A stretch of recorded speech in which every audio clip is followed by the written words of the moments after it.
கர்த்தராகிய தேவனுக்கே மகிமை உண்டாவதாக. இன்றைய நாளுக்கான வேத பகுதி உபாகமம் 32 அதிகாரம் 35 வசனம். பழி வாங்குவதும் பதிலளிப்பதும் எனக்குரியது. ஒருவேளை நம்முடைய வாழ்க்கையில நிறைய பேர் நமக்கு தீமையை செஞ்சிருப்பாங்க. எப்படியாவது இவங்களை பழி வாங்கணும், இவங்க அழியறத நான் பார்க்கணும், இவங்க எல்லாம் என் வாழ்க்கையில கெட்டதாவே செஞ்சிருக்காங்க, இவங்களை நான் சும்மா விட மாட்டேன், ஏதாவது ஒண்ணு செய்யணும் அப்படின்ற ஒரு பழி வாங்குகிற குணம் உங்களுக்குள்ள இருக்கும்னு ஆண்டவர் சொல்றாரு. பழி வாங்குவதும் பதிலளிப்பதும் கர்த்தருக்குரியது.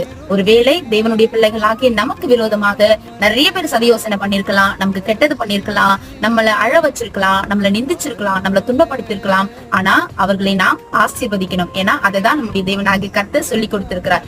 நாம் அவர்களை பழி வாங்கணும், பதில் கொடுக்கணும்னு அவசியமே கிடையாது. அது எல்லாமே நம்மை படைத்த கர்த்தர் பார்த்துக் கொள்வார். ஒருவேளை நம்மை துன்பப்படுத்துகிறவர்களுக்காக நாம் ஜெபம் பண்ணுவது அவசியம். பழி வாங்குவதோ இல்ல அதுக்கு பதில் சொல்வதோ நம்முடைய காரியம் அல்ல, அது கர்த்தருடைய காரியம். அவருடைய கரத்திலே ஒப்புவிப்போம். தேவன் தாமே நம்மை வழி நடத்துவாராக. ஆமென்.